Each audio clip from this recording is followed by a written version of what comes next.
Grogan's sprained knee is a visible reason as to why he is unable to play. But what it is that incapacitates the Detroit Lions when they are on the road remains one of the NFL's biggest mysteries.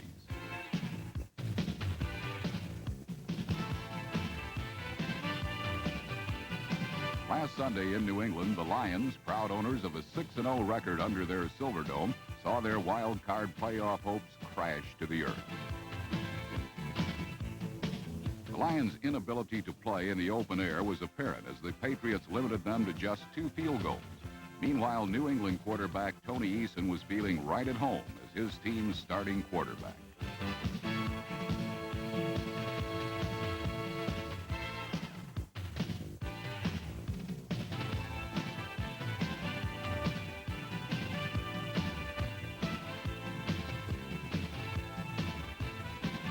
Eason, in his second start since Grogan's injury, ran for 1 score and threw for another, as New England easily downed Detroit 23-6.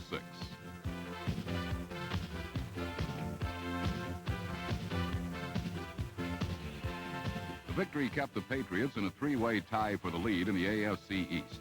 And with a big Monday night matchup looming with the Dolphins in Miami, they will have to do what the Lions cannot: win on the road in order to bring a title home to New England. In Buffalo, the New York Jets kept pace with the Patriots by literally bombing the Bills.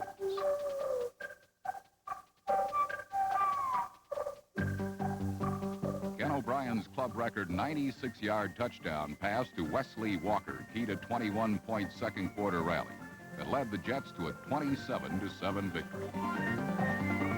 The Jets' 10th victory seriously jeopardized the playoff chances of the loser in the Broncos-Raiders clash. With so much at stake, it was obvious why the injured Lyle Alzado was angered at not being able to play.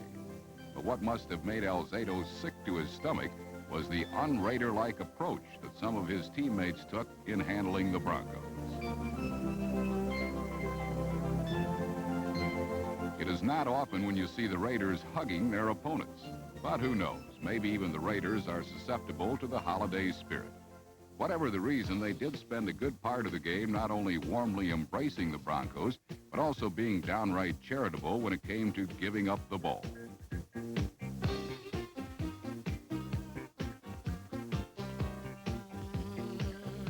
The chief recipient of the Raiders' generosity was number 49, Denver safety Dennis Smith, who intercepted 3 passes. While turnovers plagued LA's attack, the Broncos built a 14-0 lead with the help of a controversial call that went their way.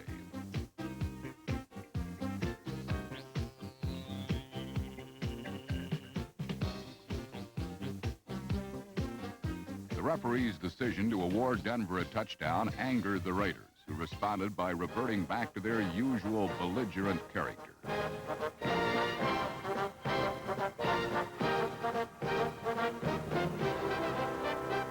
The Raiders climbed back into the game midway into the third quarter when quarterback Mark Wilson found tight end Todd Christensen all alone in the end zone.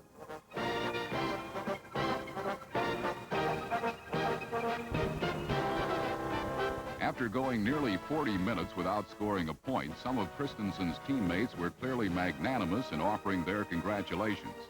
And they had plenty more to be thankful for moments later, when Marcus Allen tied the game with a 15-yard touchdown run.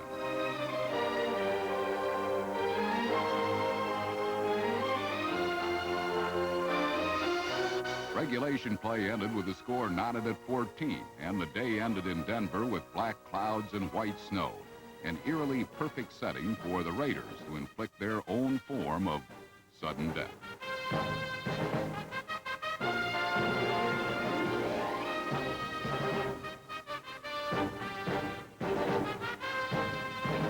John Elway's fumble just 4.5 minutes into the 5th quarter set up a game-winning field goal try by Chris Barr, number 10.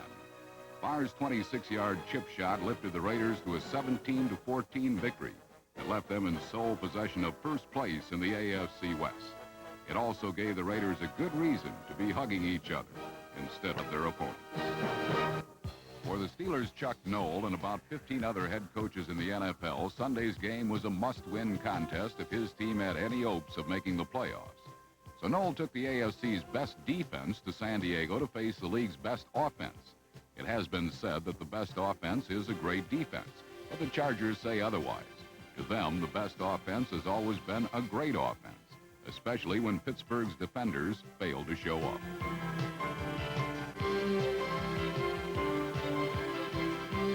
The Chargers were their usual selves, with Dan Fouts throwing for 372 yards and 3 touchdowns.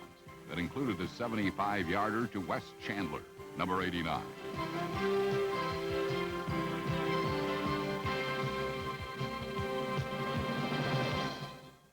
Of course, the Chargers own the league's worst defense for good reason.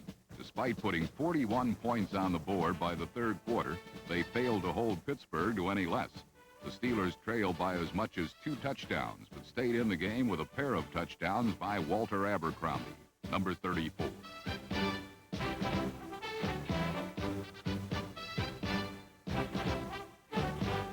And the versatile Louis Lips, number 83, turned in 2 more, one on a pass from David Woodley, and another on a reverse that helped put the Steelers on top by 3 in the final period.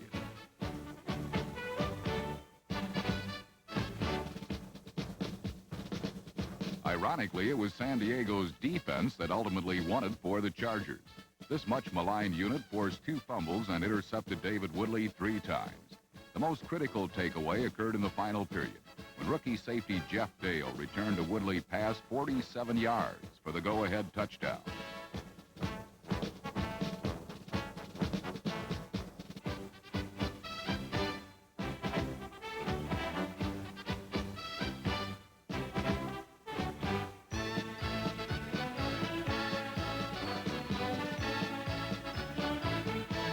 Again, it was a typical Charger team that said, "We don't care how many points you guys score, we'll just score more."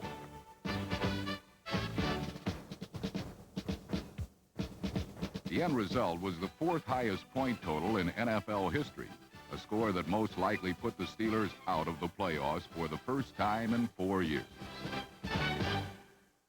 Out of the playoffs by mid-season were the Atlanta Falcons, who fell victim to a rejuvenated Kansas City defense. Their 5th win of the season didn't get the Chiefs out of the AFC West cellar, but they are doing more than just playing out the string, evidenced by 10-year veteran running back Mike Pruitt, who became the first Kansas City running back in 4 years to run for over 100 yards in a game. Running mate Herman Hurd, number 44, paid some late-season dividends as he helped the Chiefs roll up 261 yards on the ground and added 2 touchdowns.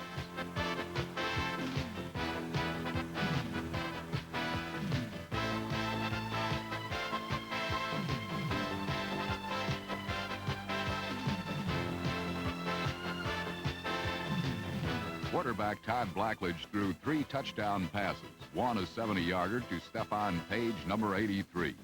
It was the biggest play in Kansas City's 38-10 win and provided one of only a few silver linings in the Chiefs' dark cloud of a season.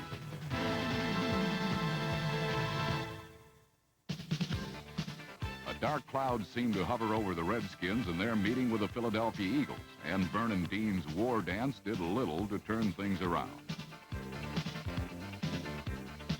Penalties haunted Washington for most of the afternoon, the most significant one coming on a 90-yard punt return by Darrell Green.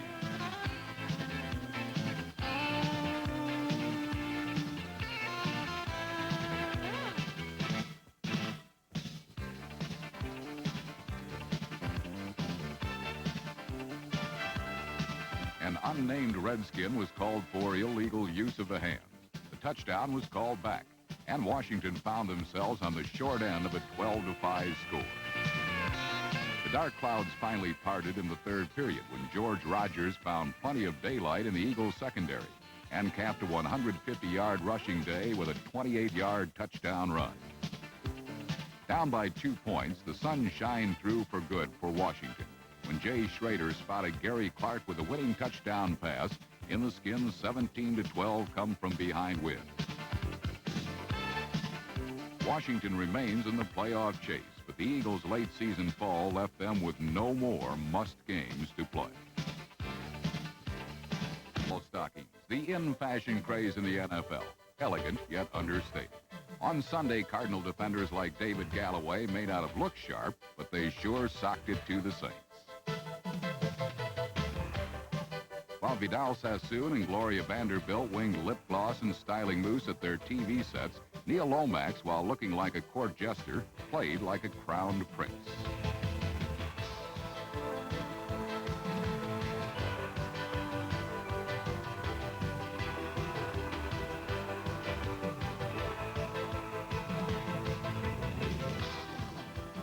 Against the Saints, the Cardinal offense spent much of the time driving for the extra yard and making the big plays, things they hadn't done during most of 1985.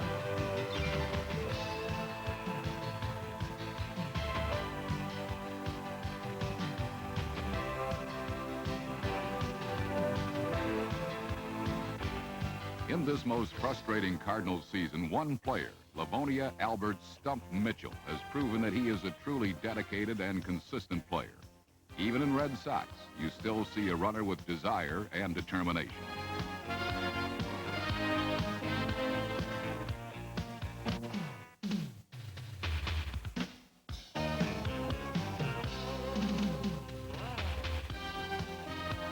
As a backup to injured starter O.J. Anderson, Stump has ripped through defenders for over 800 yards, and his 3 touchdowns against New Orleans paved the way for St. Louis's first victory since November 4th. Final score, Cardinals 28, Saints 16.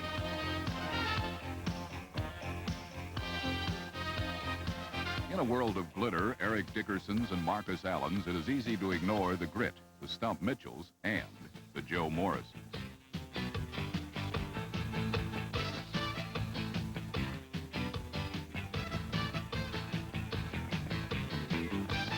In Houston, Morris scored 3 touchdowns in a game for the 3rd time this season. But Warren Moon and Tim Smith tied it up in the second quarter for the Oilers.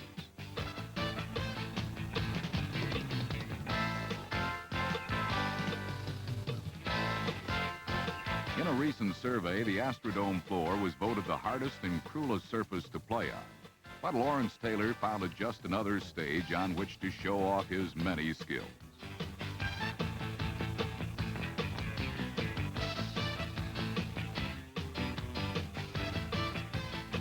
Taylor stripped the ball and recovered the fumble, setting up a giant scoring spree of 3 straight touchdowns, as Phil Simms ended the first half with a touchdown toss to Bobby Johnson.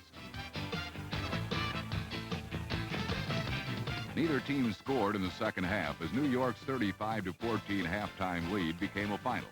The win gave Bill Parcells a share of the division lead. The loss cost Oiler coach Hugh Campbell his job. 2 uniformed armies squared off in Minnesota Sunday, but what transpired could hardly be called a football game.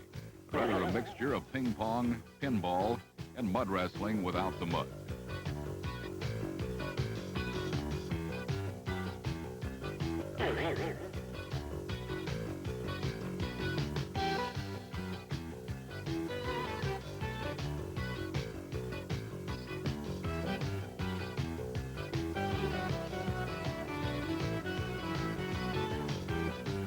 Bucks and Vikings teamed up for a total of 11 turnovers, including 6 fumbles, 5 interceptions, and 12 penalties. And the tackling? Well, let's just say that Vince Lombardi would not have approved.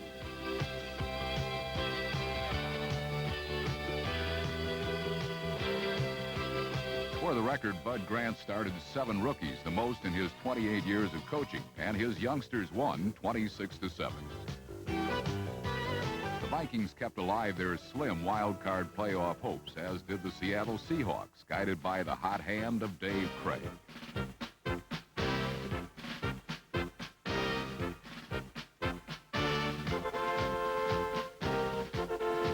Against the Browns, Craig fired 4 touchdown passes, including 2 to Darrell Turner and 1 to reliable Steve Largent.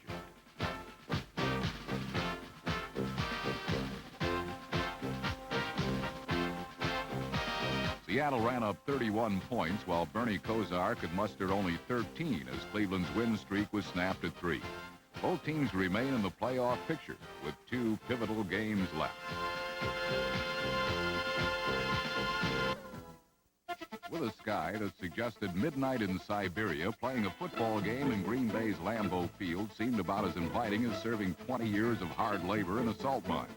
But despite the below-freezing temperatures, Miami's Dan Marino turned in an above-average performance against the Packers. In the first two periods, Marino threw 3 touchdown passes as Miami assumed a 20-3 halftime lead.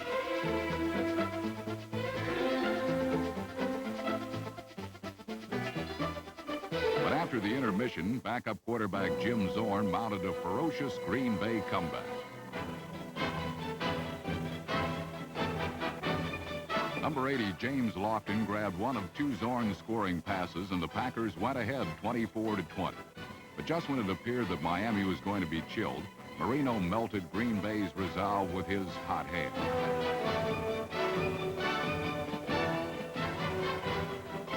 Number 80, Joe Rose, scored the game-winning touchdown. Then the Dolphins got some insurance when Dan Johnson, number 87, lumbered untouched across 61 yards of frozen Wisconsin tundra.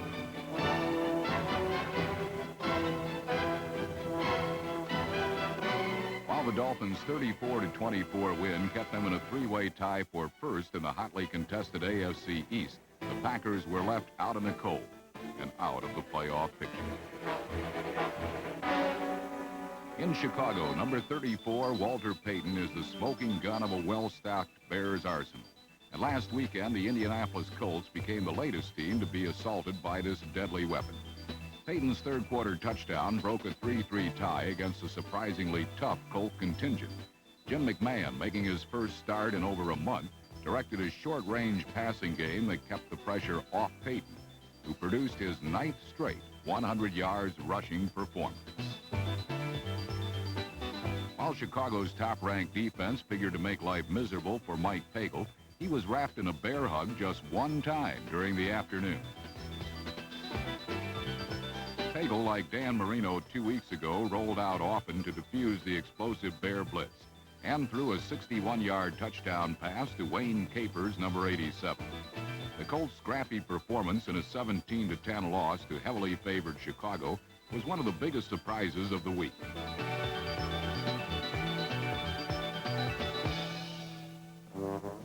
But an even bigger surprise occurred in Cincinnati, where the Dallas Cowboys made their first-ever trip to Riverfront Stadium. It was a trip that contained more pratfalls than National Lampoon's Vacation.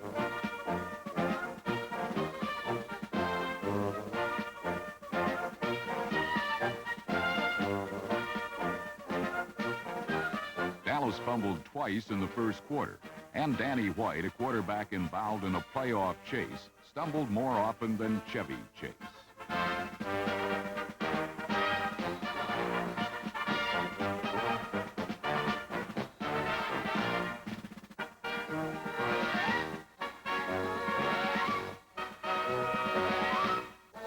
When White was sacked in the end zone on the Cowboys' opening possession of the game, the Bengals got 2 points.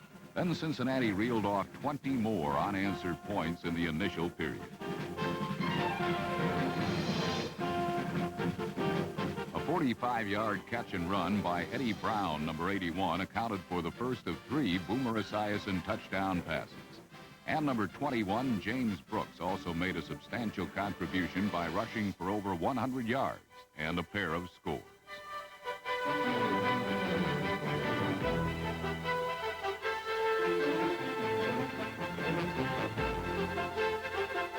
The Bengals closed out the third quarter with a 43-10 lead after Esiason connected with Chris Collinsworth, number 80, for a 58-yard touchdown. The Cowboys' lone high point of this contest came when they scored on a blocked punt. But all number 59, Jesse Penn's touchdown did was put Dallas on the very short end of a 50-24 drubbing. Most people figured that the Cowboys would find the Bengals to be about as ferocious as Garfield the Cat. But when it was all over, Dallas had slipped back into a tie for first in the NFC East.